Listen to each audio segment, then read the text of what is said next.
వాటి సత్ఫలితం వ్యక్తం కావడం లేదు. ఖురాన్ పఠనంలోనూ షరియత్ను పాటించడంలోనూ వాటి ప్రభావం అగుపడలేదు. కారణమేమంటే జీవమే లేనప్పుడు కళేబరం ఏ మహిమలను ప్రదర్శిస్తుంది? దైవ విధేయత దేనికి? ముస్లిం సోదరులారా, వెనుకటి కొన్ని ప్రసంగాలలో మీ ముందు ఒకే విషయాన్ని మరీ మరీ వివరిస్తున్నాను. అల్లా, ఆయన ప్రవక్త యొక్క విధేయతకే ఇస్లాం అని పేరు. తన కాంక్షలకు, ఆచార సాంప్రదాయాలకు, లోకంలోని ఇతర వ్యక్తులకు మరే ఒకదానికి శిరసా వహించకుండా అల్లా, ఆయన ప్రవక్త యొక్క విధేయతను పాటించనంత వరకు వ్యక్తి ముస్లిం అవడమే అసాధ్యం. అల్లా, ఆయన ప్రవక్త యొక్క విధేయతను అంతగా నొక్కి చెప్పడము, ప్రాముఖ్యత ఇవ్వడము దేనికనే విషయాన్ని నేడు మీ ముందు విశదీకరించదలిచాను. దేవుడు మన విధేయతకై మొహం వాచి ఉన్నాడా? తార్కాణంగా ఆయన తనకు మరియు తన ప్రవక్తకు విధేయత చెల్లించమని కోరుతున్నాడా? ప్రాపంచిక అధికారాల వరే తన ప్రభుత్వాన్ని నడిపించే అధికార పిపాసకు లోనై ఉన్నాడా? అందుకే ప్రాపంచిక అధికారులు మా ఆజ్ఞల్ని పాటించాలి అని వాంఛించినట్లే దేవుడు కూడా తన ఆజ్ఞల్ని పాటించవలసిందిగా కోరుతున్నాడా? వీటి సమాధానమే నేడు మీకు ఇవ్వదలిచాను.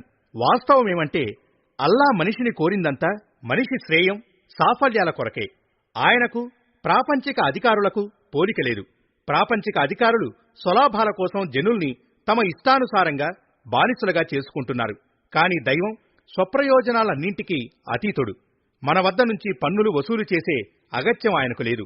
భవంతులు నిర్మించి, కారులు కొని, మీ సంపాదనతో తన విలాస సామగ్రిని సమకూర్చుకునే అక్కర ఆయనకు లేదు. ఆయన పరిశుద్ధుడైనవాడు, నిష్కామి, అవసరాలకు అక్కర్లకు అతీతుడు. ప్రపంచంలోని సర్వము ఆయనదే. ధనాగారాలన్నింటికీ ఆయనే అధిపతి. మీ శ్రేయమే ఆయనకు వాంఛనీయం. కనుక ఆయన మిమ్మల్ని తనకు విధేయులై ఉండమని కోరుతాడు. సృష్టి శ్రేష్టంగా తాను పుట్టించిన సృష్టి. మానవుడు శైతాన్ లేక ఇతరుల మానవులకు బానిసై ఉండడమో లేదా తుచ్చమైన వాటికి తలవగ్గి ఉండడమో ఆయన సుతారము సమ్మతించడు. తన ప్రాతినిధ్యం ప్రసాదించి తాను భూమిపై పంపిన సృష్టి అజ్ఞానపు అంధకారాల్లో తట్టాడుకుంటూ ఉండడము, జంతువుల వలె వాంఛల దాస్యం చేసుకుంటూ పాతాళానికి దిగజారడము ఆయన సహించడు. అందుకే నా విధేయులై ఉండండి. నా ప్రవక్తల ద్వారా నేను పంపిన కాంతిలో జీవితం గడపండి. అప్పుడు మీకు రుజుమార్గం ప్రాప్తమవుతుంది. ఆ మార్గాన్ని అనుసరించి మీరు ఈ లోకంలోనూ పరలోకంలోనూ గౌరవం, ఔన్నత్యం పొందగలరు అని ఆదేశించాడు. ఇంకా దీనిలో ఎలాంటి బలత్కారమూ లేదు. సదాచారపు సన్మార్గం మూర్ఖత్వపు వక్ర మార్గాల నుండి వేరుపరచి తేటతెల్లంగా చూపబడమైనది. ఇక మీలో ఎవడైతే మిథ్యా దేవులను, భ్రష్టుకారులైన సామ్యులను పరిత్యజించి అల్లా ఒక్కనినే విశ్వసిస్తాడో అతడు ఎన్నటికీ తెగనటువంటి దృఢమైన త్రాటి ఆధారాన్ని చేపట్టినవాడవుతాడు. అల్లా సర్వమూ ఆలకించగలడు. ఆయన సర్వాంతర జ్ఞాని. అల్లా విశ్వసించిన వారి సంరక్షకుడు. ఆయన వారి అంధకారాల్లో నుంచి వెలుపలికి తీసి దేదీప్యమానమైన కాంతులలో ప్రవేశపెడతాడు. అయితే దైవ ధిక్కారాన్ని అవలంబించిన వారి సంరక్షకులు, వారి మిథ్యా దేవుళ్ళు, భ్రష్టుకార్యులైన స్వాములు, వారు అవిశ్వాసులను వెలుగు నుంచి కారు చీకట్లలోకి తీసుకుని పోతారు. వీరంతా నరకవాసులు. అదే వారి చివరి నివాసము. ఇక అల్లా తప్ప ఇతరుల విధేయత వల్ల మనిషి అంధకారంలో ఎలా ప్రవేశిస్తాడు, మరియు అల్లా విధేయత వల్లనే కాంతి లభిస్తుందనడానికి కారణమేమిటో గమనించండి. ప్రపంచంలో మీ జీవితం ఎన్నో సంబంధాలతో ముడిపడి ఉంది. ఈ విషయం మీరెరిగిందే. ప్రప్రథమంగా సంబంధం మీ శరీరంలోనే ఉంది. ఈ కాళ్ళు, చేతులు, కళ్ళు, చెవులు, నోరు, కడుపు, మనోమస్తిష్కాలు, అవయవాలన్నీ మీ సేవ కొరకే ప్రసాదించాడు అల్లా. వీటిని ఎలా ఉపయోగించుకోవాలో మీరు నిర్ణయించుకోవలసి ఉంది. కడుపుకు ఎలాంటి భోజనం పెట్టాలి, ఏది పెట్టరాదు, చేతులతో ఏ కార్యం చేయాలి, దేనిని చేయకూడదు, కాళ్లను ఏ బాటపై నడిపించాలి, దేనిపై అడుగు పెట్టరాదు, కళ్ళు, చెవులతో ఎలాంటి సేవ చేయించుకోవాలి, ఏది చేయకూడదు, నోటిని ఎలాంటి మాటలకై ఉపయోగించాలి, మనోమస్తిష్కాలలో ఎలాంటి తలపులు, భావాలకు చోటివ్వాలి. ఈ సేవకుల చేత మీరు సత్కార్యాలు చేయించుకోగలరు, దుష్కార్యాలు చేయించుకోవడము సాధ్యమే. ఇవి మిమ్మల్ని ఒక ఉన్నతమైన వ్యక్తిగాను రూపొందించగలవు, పశువు కన్నా అధమమైన దశకు త్రోయగలవు. మీ సంబంధాలు మీ కుటుంబంతో కూడా ఉన్నాయి. తల్లిదండ్రులు, సోదర సోదరీమణులు, భార్యాబిడ్డలు, తదితర బంధువులు మీకు అహర్నిశలు తటస్థపడుతూ ఉంటారు. వారితో ఎలా ప్రవర్తించాలి, వారి ఎడల నీ బాధ్యతలేవి అన్న విషయాలను మీకు నిర్ణయించవలసి ఉంటుంది. వీరితో సముచితంగా వ్యవహరించడంలోనే మీ ఇహపర జీవితాల సౌఖ్యము, ఆనందము, సౌభాగ్యము ఆధారపడి ఉన్నాయి. తప్పుగా, అనుచితంగా ప్రవర్తించారా, ప్రపంచం మీకై నరకతుల్యమైపోతుంది. ప్రపంచంలోనే కాదు, అకిరత్ చిరజీవితంలోనూ దేవుని సమక్షంలో అతి క్లిష్టమైన ప్రశ్నకు జవాబివ్వడానికి బాధ్యులవుతారు. మీ సంబంధాలు ప్రపంచంలోని అసంఖ్యాక జనులతో కూడా ఉన్నాయి. కొందరు మీ పొరుగువారు, కొందరు మీ మిత్రులే, కొందరు మీ శత్రువులు. ఎంతో మంది మీ సేవ చేసేవారుండగా ఇంకా ఎంతో మందికి మీరు కూడా సేవ చేయవలసి ఉంటుంది. మరెందరితో లావాదేవీలుంటాయి. ఒకడు మిమ్మల్ని నమ్మి తన పనుల్ని మీకు అప్పగిస్తాడు. మరొకరిని నమ్మి మీరు మీ పనులు అప్పగించవలసి ఉంటుంది. ఎవరైనా మీపై అధికారులైతే మీరు ఒకరిపై అధికారులే. ఈ విధంగా రేయింబవళ్లలో మీకు ఎంతో మంది ఏదో ఒక వ్యవహారంలో తటస్థపడుతూ ఉంటారు. వీరిని మీరు లెక్క చేయరు. ప్రపంచంలో మీరు సఫలత, ఆనందం, గౌరవ ఖ్యాతులన్నీ ఈ సంబంధాలు సక్రమంగా సవ్యంగా ఉండటంపైనే ఆధారపడి ఉంటుంది. ఇదే విధంగా పరలోకంలో మీరు మీ ప్రభువు సన్నిధిలో హాజరైనప్పుడు మీకు సాఫల్యం లభించాలంటే మీరు ఒకరి హక్కును కాజేసి ఒకరిపై దౌర్జన్యం చేసి ఉండకూడదు. మీకు ప్రతికూలంగా ఎలాంటి నేరారోపణ ఉండరాదు. ఒకరి జీవితాన్ని నాశనం చేసిన పాతకం, ఒకరి ధన మాన ప్రాణాలను అధర్మంగా మీరు నష్టపరిచిన దోషం మీపై ఉండకూడదు. కనుక అసంఖ్యాకమైన ఈ సంబంధాలను ఏ విధంగా సవ్యంగా ఉంచగలరో, మరి వీటన్నింటినీ చెరిపే మార్గాల నుంచి ఎలా తప్పించుకోవాలో మీరు నిర్ణయించుకోవలసిన ఆవశ్యకత ఎంతైనా ఉంది. ఇక గమనించండి, మీ దేహంతోనూ, ఇంటివారితోనూ, మరి తదితర జనులందరితోనూ సరైన సంబంధం ఏర్పరచుకునేందుకు అడుగడుక్కు మీకు జ్ఞానజ్యోతి అవసరం ఎంతైనా ఉంది. సరి అయినదేదో, కానిదేదో, సత్యమేదో, అసత్యమేదో, న్యాయమేదో, అన్యాయమేదో, ఒకరి హక్కు మీపై ఎంత ఉందో, మరి ఒకరిపై మీ హక్కు ఎంత ఉందో, ఏ విషయంలో వాస్తవ లాభం ఇమిడి ఉందో, మరి ఎందులో నిజమైన నష్టముందో అడుగడుక్కి మీరు తెలుసుకోవలసి ఉంటుంది. ఈ జ్ఞానాన్ని మీరు మీ మనసుల్లో అన్వేషిస్తే అక్కడ దొరకదు. ఎందుకంటే మనసు స్వతహాగా అజ్ఞాని. దాని వద్ద కాంక్షలు తప్ప వేరే ఏమీ ఉండవు. మధువుని సేవించండి, వ్యభిచారం చెయ్యండి, అధర్మమైన దాన్ని కాజేయండి, వీటిలోనే మహదానందం ఉంది అంటుంది. అందరి హక్కును కాజేసి ఎవరి హక్కును నెరవేర్చకండి, ఎందుకంటే ఇందులోనే సర్వత్రా లాభం ఉంది. అంతా మన కడుపున పోసుకోవలసిందే, ఇతరులకు ఇవ్వడమనేదే వద్దు అని అంటుంది. ఇంకా సొంత పనుల్ని మాత్రం అందరి ద్వారా సాధించండి, ఇతరులకు ఏ విధంగానూ సహాయపడకండి, ఎందుకంటే ఇలా చేయడమే లాభస్కరం, శ్రేయస్కరం అంటుంది మనసు. ఇలాంటి అజ్ఞానానికి మీరు హస్తగతమైతే అది మిమ్మల్ని అధమాతి అధమదశకు త్రోసివేస్తుంది. చివరికి మీరు అత్యంత స్వార్థపరులుగా, దుష్ట మనస్కులుగా, దురాచారులుగా రూపొందుతారు. మీ ఇహపరాలు రెండూ చెడిపోతాయి. ఇక రెండవ మార్గం ఏంటంటే మనసును వదిలి తమలాంటి ఇతర మానవుల్ని నమ్మి తమ సర్వస్వాన్ని వారి స్వాధీనం చేయటం. వారు తమకు తోచిన వైపునకు ఈడ్చుకొని పోతే అటు వెళ్లిపోవడం. ఇలా చేయటంలో ప్రమాదమేమిటంటే ఒక స్వార్థపరుడైన వ్యక్తి మిమ్మల్ని స్వయంగా తన కాంక్షలకు దాసులుగా చేసుకోగలడు. లేదా ఒక మూఢ వ్యక్తి స్వయంగా తాను విహీనుడై మిమ్మల్ని దారి తప్పించి వేయగలడు. లేదా ఒక దౌర్జన్యకారుడు మిమ్మల్ని ఒక అస్త్రంగా వినియోగించి ఇతరులపై దౌర్జన్యం చేయించగలడు. అంటే మంచి చెడులలో, తప్పు ఒప్పులలో తారతమ్యాన్ని చూపించే ప్రపంచపు ఈ జీవితాన్ని సరైన సన్మార్గంపై నడిపించగలిగే జ్ఞానకాంతి ఇక్కడ మీకు ప్రాప్తం కాదు. ఇక మిగిలింది పవిత్రమైన దైవ సన్నిధి ఒక్కటే. ఇక్కడే మీకు ఈ జ్ఞానకాంతి లభించేది. దేవుడు సర్వం తెలిసినవాడు, అంతా చూడగలిగినవాడు, ఆయన ప్రతిదాని వాస్తవికతను ఎరిగినవాడు. మీ నిజ లాభ నష్టాలు ఎందులో ఉన్నాయో, యథార్థానికి ఏ కార్యం సరైనదో, ఏది కాదో ఆయనే ఖచ్చితంగా చూపగలడు. ఆయన నిష్కామి, కాంక్షాతీతుడు, నిరుపేక్షాపరుడు. ఆయనకు స్వయంగా ఎలాంటి అవసరాలు లేవు. కనుక మిమ్మల్ని మోసగించి ఏదైనా లాభం ఆర్జించే ఆవశ్యకత లేదు. కాబట్టి సర్వలోపాలకు అతీతుడైన నిష్కామి ప్రభువు ఎలాంటి ఆదేశమిచ్చినా నిస్వార్థంగా ఇస్తాడు, మరియు మీ మేలు కోరే ఇస్తాడు. అంతేకాదు, విశ్వప్రభువు న్యాయశీలుడు కూడా. అత్యాచారమన్నది పరిశుద్ధమైన ఆయన ఉనికిలో ఇసుమంతైనా లేదు. కనుక ఆయనిచ్చే ఆజ్ఞ పరమసత్యమైనది. ఆయన ఆజ్ఞానుసారం నడుచుకోవటం మూలాన మీరు మీ ఆత్మలపైనో లేక ఇతరులపైనో ఏదైనా అత్యాచారం చేయగలరేమో అనే ప్రమాదం కూడా లేదు. అల్లా తరపున లభించే ఈ వెలుగును సద్వినియోగం చేసుకోవడానికి రెండు విషయాలు అత్యవసరం. మొదటిది, అల్లాను, ఈ వెలుగు ఎవరి ద్వారా ప్రసరిస్తుందో ఆ దైవ సందేశహరుణ్ణి మనఃపూర్వకంగా విశ్వసించాలి. అంటే దేవుని తరపున మహాప్రవక్త అందజేసిన బోధన ఎడల దాని మర్మహేతువు మీకు బోధపడినా పడకపోయినా అది పరమ సత్యమని అచంచల విశ్వాసముండాలి. రెండవ విషయం, అలా విశ్వసించిన పిదప ఆ బోధనను విధేయతతో పాటించాలి. ఎందుకంటే విధేయత, ఆచరణలు లేకుండా ఫలితాన్ని ఆశించడం అర్ధరహితం. ఉదాహరణకు, ఎవరైనా ఒక పదార్థం విషమని, మారణ ఔషధమని, దాన్ని సేవించకూడదని మీతో అన్నప్పుడు మీరు నీవన్నది నిజమే, ఇది విషమే, మారణ ఔషధమే అంటూ దాన్ని ద్రోపరుస్తారనుకోండి. కాని ఇదంతా మీరు ఎరిగినప్పటికీ, దాన్ని అంగీకరించినప్పటికీ దాన్ని తింటారనుకోండి. ఏం జరుగుతుంది?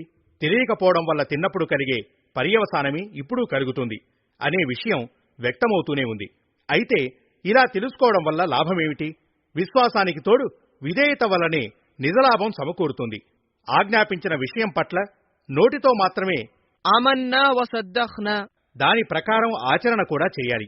ఏ విషయమైతే నిషేధించబడుతుందో దాన్ని పరిత్యజించడానికి మాటలతో ఆమోదం మాత్రం తెలుపడమేగాక క్రియాత్మకంగా దాన్ని త్యజించాలి.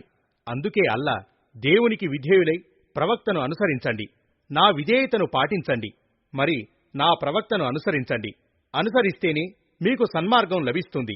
మా ప్రవక్త ఆదేశాలను అతిక్రమించేవారు ఏదైనా విపత్తుకు లోనవుతారేమో అని జాగ్రత్త పడాలి అని మరీ మరీ ఆదేశించాడు. సోదరులారా, అల్లా ఆయన సందేశహరునికి మాత్రమే విధేయత పాటించాలని మరీ మరీ చెప్పడం చేత మరే ఇతర మానవుని మాటలను ససేమిరా వినకూడదనే అనుకోబోయేరు. అలా కాదు. దీని భావం ఏమిటంటే, ఎవరైనా ఒక కార్యం మిమ్మల్ని చేయమని కోరినట్లయితే అది దైవం, ఆయన ప్రవక్త ఆదేశానుసారంగా ఉందా లేక దానికి విరుద్ధంగా ఉందా అని నిత్యం పరిశీలిస్తూ ఉండండి. దైవం మరియు ప్రవక్తల ఆదేశానుసారంగా చెప్పినప్పుడు అతని మాటలను తప్పక సమ్మతించవలెను. ఎందుకంటే ఈ విధంగా మీరు అతన్ని అనుసరించడమే లేదు. వాస్తవానికి ఇది అల్లా ఆయన ప్రవక్తను అనుసరించడమే. అతడు దైవం. ఆయన ప్రవక్త బోధనకు వ్యతిరేకంగా చేసినప్పుడు అతని మాటలను అతని ముఖాన కొట్టివేయండి. అతను ఎవరైనా సరే. ఎందుకంటే దైవం, ఆయన ప్రవక్త తప్ప మరెవరి ఆజ్ఞాపాలన ధర్మమైనది, సముచితమైనది కాదు. అల్లా స్వయంగా మీ చెంతకు వచ్చి మిమ్మల్ని ఆజ్ఞాపించడం మాత్రం కానేరని కార్యమని మీరు కూడా ఇట్టే గ్రహించగలిగిన విషయం. ఆయన ఆజ్ఞల్ని తన ప్రవక్త ద్వారా పంపించాడు. ఇక మహమ్మద్ ప్రవక్త 1350 ఏళ్ల క్రితం పరమపదించారు. ఆయన ద్వారా దైవం పంపిన ఆజ్ఞలు, శాసనాలు అన్నీ దివ్య ఖురాన్ మరియు హదీసుల్లో ఉన్నాయి. కానీ ఖురాన్, హదీసులు స్వయంగా మిమ్మల్ని ఒక విషయంలో ఆజ్ఞాపించాలన్నా లేక వారించాలన్నా వాటికి నడిచే, మాట్లాడే, ఆజ్ఞాపించే సామర్థ్యం లేదు. ఖురాన్, హదీసుల ఆదేశానుసారం మిమ్మల్ని నడిపించేవారు ఎటొచ్చీ మనుషులే. కనుక మానవుల విధేయత అనివార్యం.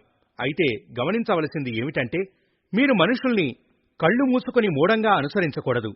ఇంతకు ముందు వివరించినట్లు వారు ఖురాన్, హదీసుల ప్రకారం నడిపిస్తున్నారా లేదా అనే విషయాన్ని గమనిస్తూ ఉండాలి.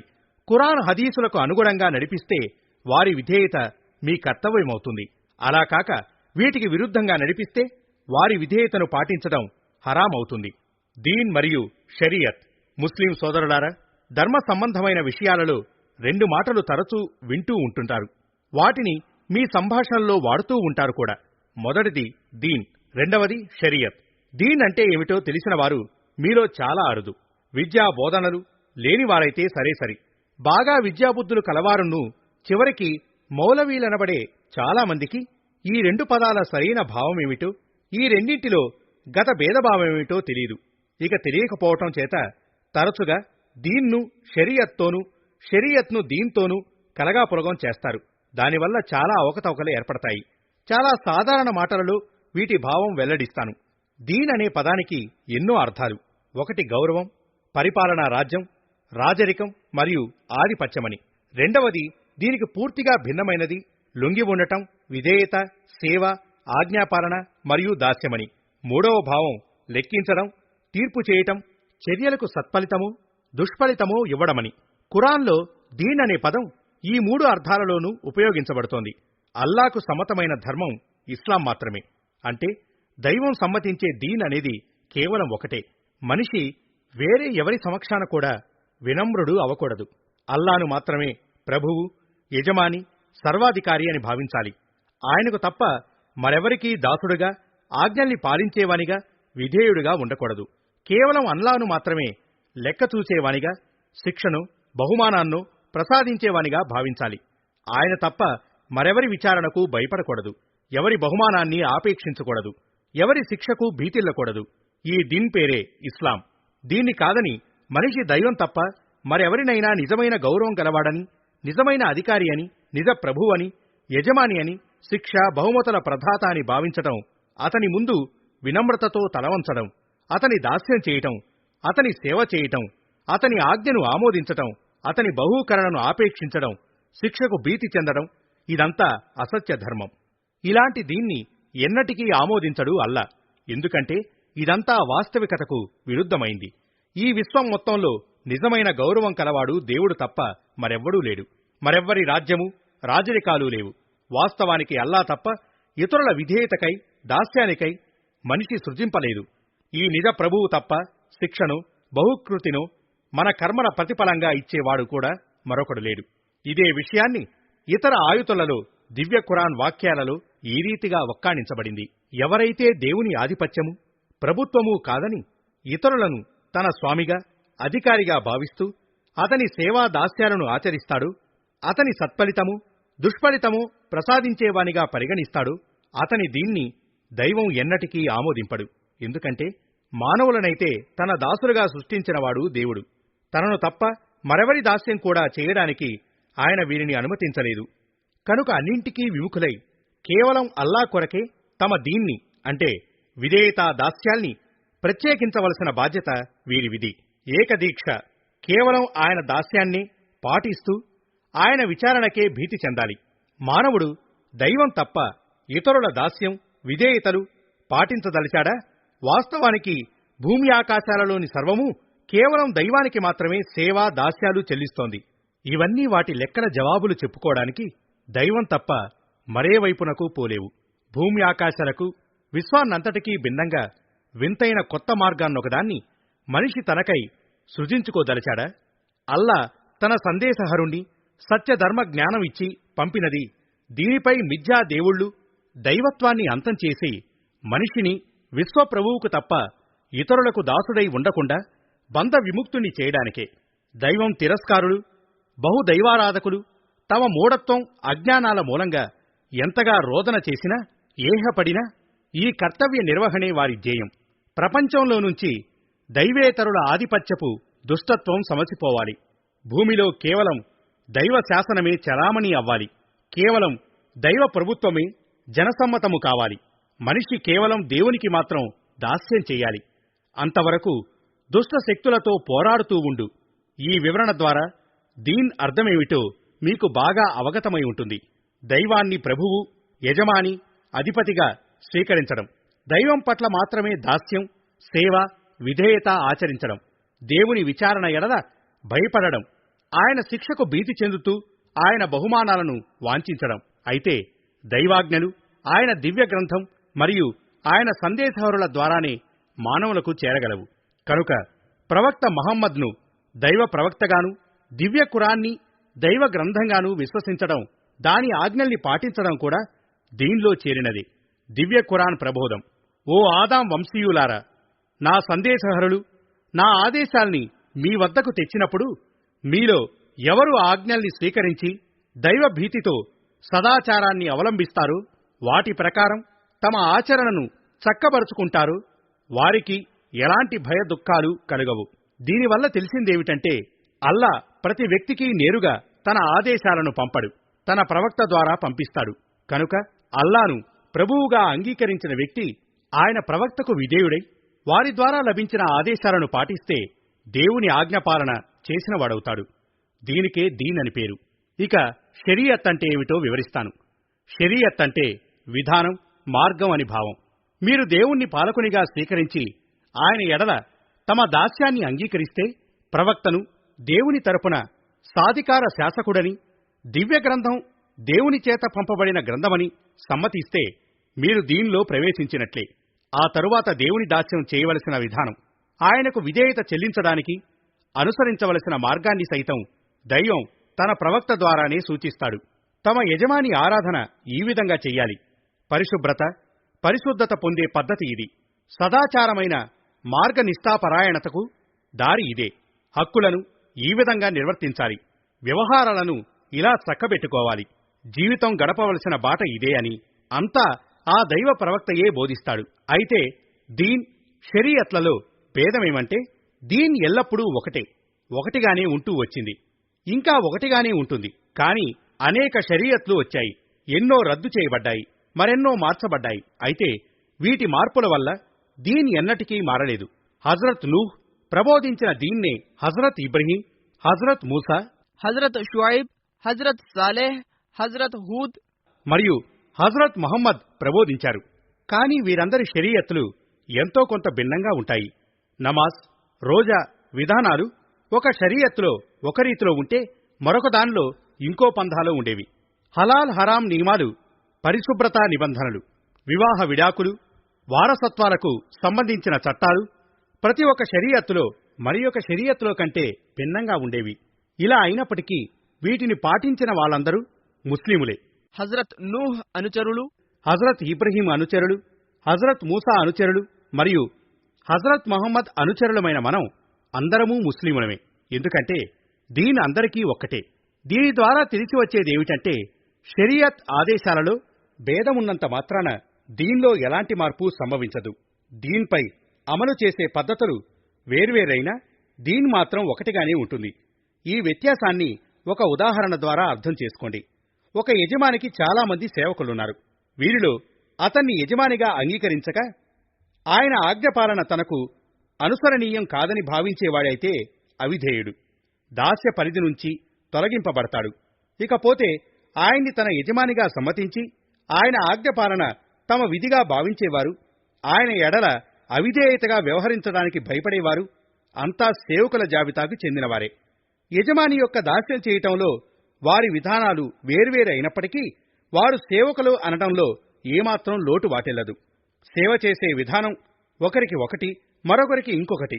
యజమానే సూచించినప్పుడు తాను మాత్రమే సేవకుడని ఇతరులంతా కారు అనడానికి ఏ సేవకునికి ఎలాంటి అధికారమూ లేదు. ఇదే విధంగా ప్రభువు ఆదేశాన్ని విని దాని భావం ఒక విధంగాను మరొకతను మరొక రీతిగా అవగాహన చేసుకుని వారిద్దరూ తమ బుద్ధి బలానికి అనుగుణంగా ఆ ఆదేశాల్ని పాటించినట్లయితే సేవ చేయడంలో ఇద్దరూ సమానులే. వీరిలో ఒకతని భావం గ్రహించడంలో పొరపాటు చేయటం, మరొకతను నిజ భావాన్ని గ్రహించడం కూడా సంభవమే. కానీ ఇద్దరూ నిష్కపటంగా విధేయులుగా వ్యవహరించినప్పుడు ఒకతన్ని అవిధేయుడని లేక అతన్ని ప్రభుదాస్యం నుండి తొలగించడమైనదని అనే అధికారం మరెవరికీ లేదు. ఈ ఉదాహరణ ద్వారా దీన్, షరియత్ల వ్యత్యాసాన్ని మీరు క్షుణ్ణంగా బోధపరుచుకోగలరు. ప్రవక్త కంటే ముందు భిన్న ప్రవక్తల ద్వారా దేవుడు విభిన్న షరియత్తులు పంపిస్తూ వచ్చాడు. ఒకరికి ఒక పందాకు చెందిన సేవా విధానం చూపిస్తే మరొకరికి ఇంకొక కోవకు చెందిన విధానం చూపించాడు. ఆయా విధానాల ప్రకారం ప్రభువుకు ఎవరు విధేయులై మెలిగారో వారి సేవా విధానాలు వేర్వేరైనప్పటికీ వారంతా ముస్లిములే.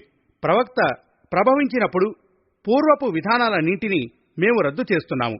ఇక మీదట మా సేవ చేయదలిచిన వారు మేము మా అంతిమ ప్రవక్త ద్వారా సూచించిన పద్ధతి ప్రకారమే సేవ చేయాలి అని ఆదేశించాడు విశ్వప్రభువు. తదనంతరం సేవకులకు పూర్వపు పంథాలో సేవ చేసే హక్కు మిగలదు. ఎందుకంటే అతను కొత్త పద్ధతులను స్వీకరించక పురాతన రీతులకు అనుగుణంగా ఆచరించాడంటే వాస్తవానికి అతను పాటించేది ప్రభువు ఆజ్ఞ కాదు, తన మనోవాంఛననే అనుసరిస్తున్నాడు అన్నమాట. కనుక అతను దాస్యం పరిధికి దూరమయ్యాడు, అంటే ధార్మిక పరిభాషలో కాఫిర్ అయ్యాడన్నమాట. ఇది వెనుకటి ప్రవక్తలను అనుసరించేవారి మాట. ఇకపోతే మహాప్రవక్తని అనుసరించేవారికి పై ఉదాహరణలోని రెండవ భాగం వర్తిస్తుంది. ప్రవక్త శ్రేష్ఠుల ద్వారా అల్లా పంపిన షరియత్ను దైవశాసనంగా విశ్వసించి దాన్ని పాటించడం తమ విధి అని అంగీకరించే వారందరూ ముస్లిములే. వీరిలో ఒక వ్యక్తి షరియత్ చట్టాలను ఒక విధంగా అర్థం చేసుకోగలిగితే మరొకతను ఇంకో రీతిలో అవగాహన చేసుకోగలడు. ఇద్దరూ తమ తమ జ్ఞానోచితంగా దానిపై అమలు జరిపినట్లయితే వారి ఆచరణలో ఎంత భేదం ఉన్నప్పటికీ వారిలో ఎవ్వరూ కూడా తమ హోదాకు దూరం కారు. ఎందుకంటే వారిలో ప్రతి ఒక్కడూ తాను అనుసరించే విధానం తన ప్రభువు ఆదేశించినదేనని మనఃపూర్వకంగా నమ్మడం వలనే కదా ఆచరిస్తాడు. అలాంటప్పుడు ఒక నౌకరుకు నేనైతే సేవకుణ్ణే కాని ఫలానా వ్యక్తి కాదు అని అనడానికి ఏమీ అధికారం ఉంది? మహా అంటే నేను ప్రభువు ఆజ్ఞలోని నిజ భావాన్ని గ్రహించాను, కాని అతను గ్రహించలేకపోయాడు అని అనగలడు. అంతేకాని అతన్ని ఉద్యోగం నుండి బహిష్కరించే అర్హత ఎలా లభిస్తుంది? అలా బహిష్కరణ ప్రకటనకు సాహసించే వ్యక్తి వాస్తవానికి తానే స్వయంగా యజమాని వేదికను అలంకరించాడన్నమాట. అతను సెలవిచ్చేదేమిటంటే, నీవు ఏ విధంగా ప్రభువాజ్ఞా పాలనకు బద్ధుడవయ్యావో అలాగే నా భావాలన్నీ అంగీకరించడానికి కూడా బద్ధుడవే. నా భావాలతో ఏకీభవించకపోతే నా సొంత అధికారాల్ని ఉపయోగించి నిన్ను ప్రభువు కొలువు నుంచి గెంటివేస్తాను. ఇది ఎంత పెద్ద విషయమో గమనించారా? అందుకే ప్రవక్త ఈ విధంగా ఆదేశించారు. ఎవరైతే ఒక ముస్లిముని నిష్కారణంగా తిరస్కారి అని అంటాడో అతని మాట తిరిగి అతనిపైనే పడుతుంది. ఎందుకంటే దేవుడైతే ముస్లిముని తన ఆదేశాలకు మాత్రమే బానిసగా ప్రకటించాడు. కానీ ఆ వ్యక్తి నా భావాలకు, నా అభిప్రాయాలకు కూడా దాస్యం చేయమంటాడు. అంటే దేవుడు ఒకడే నీ దైవం కాదు, నేను కూడా ఒక చిన్న దేవుణ్ణే. నా ఆదేశాన్ని కాదన్నారా? నా సొంత అధికారాన్ని వినియోగించి మిమ్మల్ని దాస్యంలో నుంచి దైవం బహిష్కరించకపోయినా నేను బహిష్కరించగలను అంటాడు. ఇతడు ఇంత ఘోరమైన మాట పలకడం వల్ల ఎదుటి వ్యక్తి తిరస్కారి అవుతాడో కాడో కాని ఇతను స్వయంగా తానే కుఫ్రు ఊబిలోకి పడిపోయే ప్రమాదావస్థకు గురవుతాడు. మిత్రులారా, మీకు దీన్, షరియత్లలో గల వ్యత్యాసం క్షుణ్ణంగా బోధపడి ఉంటుంది. సేవనా విధానంలో విభిన్నత కారణంగా దీనిలో ఎలాంటి వ్యత్యాసమూ తారసిల్లదని మీరు తెలుసుకుని ఉంటారు. అయితే మనిషి తాను ఆచరించే విధానం గురించి అది దైవం, ఆయన ప్రవక్త చూపిన విధానమేనని సంకల్పశుద్ధితో విశ్వసిస్తూ మరి ఆచరించాలి. ఇక దీన్, షరియత్లలో గల ఈ తారతమ్యాన్ని అర్థం చేసుకోకపోవడం చేత మన సమాజంలో ఎన్ని అనర్థాలు, అనాహుతులు సంభవిస్తున్నాయో వివరించదలిచాను. ముస్లిముల్లో నమాజ్ చేసే విధానాలు భిన్నంగా ఉన్నాయి. ఒక వ్యక్తి రొమ్ములపై చేతులు కట్టుకుని, మరొకతను బొడ్డుపై కట్టుకుని, ఒక వ్యక్తి ఇమాం వెనుక సురాయే ఫాతిహా పఠించగా మరొకతను పఠించడు. ఒక వ్యక్తి ఆమీనని బిగ్గరగా అంటే మరొకతను మెల్లగా అంటాడు. వీరిలో ప్రతి వ్యక్తి తాను ఆచరించే విధానం మహాప్రవక్త వారి విధానమే అని భావిస్తూ ఆచరిస్తాడు. అందువల్ల వారు చేసే ఆ నమాజు పద్ధతులు భిన్నమైనప్పటికీ వారుభయులు మహాప్రవక్త మహమ్మద్ అనుసరణ చేసేవారే. కాని ఈ షరియత్ సమస్యల్ని దీన్ అని భావించే ప్రబుద్ధులు కేవలం రీతులలో ఉన్న ఈ తారతమ్యాల్ని దీన్ విభేదమని తలంచారు. తమ సంఘాలు వేరుపరుచుకున్నారు, తమ మస్జీదులు వేరుగా నిర్మించుకున్నారు, పరస్పరం దూషించుకున్నారు, ఇతరుల్ని మసీదుల నుంచి తరిమివేశారు, వ్యాజ్యాలాడారు, మహమ్మద్ అనుచర సంఘాన్ని చిన్నాభిన్నం చేశారు. అంతటితో పోరాడేవారు, పోరాడానికి పురుగొల్పేవారు చలబడలేదు. చిన్న చిన్న విషయాల కారణంగా తిరస్కారులని, భ్రష్టులని, మార్గహీనులని పరస్పరం నిందించుకున్నారు. ఒక వ్యక్తి తనకు గల బుద్ధితో ఖురాన్, హదీసుల ద్వారా ఒక విషయాన్ని గ్రహిస్తే తాను గ్రహించిన దానిపై తాను ఆచరించడంతో తృప్తి చెందడు. దాన్ని ఇతరుల చేత బలవంతంగా ఒప్పించడం కూడా ఆవశ్యమని భావిస్తాడు. కాని దాన్ని వారు స్వీకరించకపోతే దైవం అనుగ్రహించిన ధర్మం నుంచే వారిని బహిష్కరించడం కూడా అవసరమని భావిస్తాడు. ముస్లిముల్లో హనఫీ, షాఫయి, అహ్లె హదీస్ ఇత్యాది విభిన్న వర్గాల వారంతా ఖురాన్, హదీసులనే తమ అంతిమ ప్రమాణాలని అంగీకరిస్తారు. తమ బుద్ధి జ్ఞానాలను వినియోగించి వాటి నుంచే శాసనాలను పరిగ్రహిస్తారు. ఇందులో ఒకరు గ్రహించిన విషయం సరియైనది కావచ్చు, ఇంకొకరి భావం సరియైనది కాకపోవచ్చు. నేను కూడా ఒక విధానాన్ని అనుసరిస్తాను, దాన్ని సముచితమైనది అని తలుస్తాను. నేను భావ్యమని తలచేదాన్ని ఇతరులకు బోధపరచడానికి, నేను అనుచితమైనది అని భావించేదాన్ని అనుచితమైనది అని రుజువుపరచడానికి ఇతరులతో చర్చిస్తాను కూడా. కాని ఒకరి భావగ్రహణలో తప్పు జరగడం వేరు, దీన్నుంచే దూరమవడం వేరు. తనకు సమంజసమని తోచిన దాని ప్రకారం షరియత్ని అనుసరించడానికి ముస్లిమైన ప్రతి వ్యక్తికి అధికారముంది. 10 మంది ముస్లిములు 10 విభిన్న విధానాలను అనుసరించినప్పటికీ సిద్ధాంతప్రాయంగా షరియత్ను అంగీకరించినంత వరకు వారందరూ ముస్లిములే, ఒకే అనుచర సంఘంలోని వారే. వారి సంఘాలు వేర్వేరు కావడానికి ఎలాంటి ఆస్కారం లేదు. కాని ఈ విషయాన్ని అర్థం చేసుకోలేని వారు పరస్పరం దూరం అవుతారు. తమ నమాజులు, మస్జీదులు వేరువేరు చేసుకుంటారు. వివాహ సంబంధాల్ని, బంధుత్వాన్ని కలిసిమెలిసి జీవించడాన్ని వదిలేస్తారు. తమ తమ వర్గ సంఘాలను నిర్మించుకుంటారు. ప్రతి సంఘం ఒక ఉమ్మత్ అయినట్లు భావించుకుంటారు. ఈ వర్గ భావన మూలాన ముస్లిములకు ఎంతటి నష్టం వాటిల్లుతుందో మీరూహించలేరు. పేరుకు మాత్రం ముస్లిములంతా ఒక ఉమ్మత్గా ఉన్నారు. భారతదేశంలో మీ సంఖ్య కొన్ని కోట్ల వరకు ఉంది. ఇంత పెద్ద సముదాయం వాస్తవంగా ఏకమై పరిపూర్ణ సహభావంతో దైవవాణి ఉన్నతికి కృషి చేస్తే గౌరవ ఔన్నత్యాలు వీరి పాదాలొత్తడానికి నిరీక్షిస్తున్నాయి. కాని ఈ వర్గభావన మూలాన ఉమ్మత్లో లెక్కలేనన్ని వర్గాలు ఉదయించాయి. వీరి ఆంతర్యాలు పరస్పరం విచ్ఛిన్నమైపోయాయి. కఠినాతి కఠిన సందర్భాలలోనూ వీరు ఒకటై కలిసి నిలవలేకపోతున్నారు. యూదులు క్రైస్తవుల పట్ల కనబరిచే వైషమ్యమే ముస్లిముల ఒక వర్గంలోని వారు మరొక వర్గాల పట్ల చూపిస్తున్నారు. ఇంకా అంతకంటే అధికమే అనవచ్చు. ఒక వర్గంలోని వారు ఎదుటి వర్గీయులను నీచపరచడానికి ఇతరులతో సైతం సహకరించిన సందర్భాలు కూడా లేకపోలేదు. ఇలాంటి పరిస్థితుల్లో ముస్లిములు క్షీణదశ అధమగతికి లోనైతే ఆశ్చర్యపడనవసరం లేదు. ఇది వీరి స్వార్జితం. దైవం తన దివ్య గ్రంథంలో పేర్కొన్న శిక్ష యాతనలే వీరిపై ఆసన్నమయ్యాయి. అల్లా ఇలా సెలవిచ్చాడు: మిమ్మల్ని విభిన్న వర్గాలలో విభజించి వేయగా మీరు పరస్పరం హతమార్చుకోవడం కూడా దైవ శిక్షకు ఒక రూపమే. సోదరులారా, ఈ వర్గ భావనను రూపుమాపనంత వరకు భారతదేశంలోని ముస్లిములంతా అనుభవిస్తున్న ఈ శిక్ష నుంచి విమోచనం సాధ్యం కాదు. మీరు మీ శ్రేయాన్ని అభిలషిస్తే జాగు చేయక ఈ వర్గాన్ని నిర్మూలించండి. అన్యోన్యంగా సహోదరులై జీవించండి. ఒక ఉమ్మత్గా ఏర్పడండి. అహ్లె హదీస్, హనఫీ, దేవబంద్, బరేల్వీ, షియా, సున్నీ తదితర వేర్వేరు ఉమ్మత్తులుగా ఏర్పడడానికి దైవ శాసనంలో ఎలాంటి తావు లేదు. ఈ ఉమ్మత్తులు అజ్ఞానం మూలాన ఉద్భవించాయి. అల్లా ఏర్పరిచినది ఒకే ఒక ఉమ్మతే ముస్లిమా.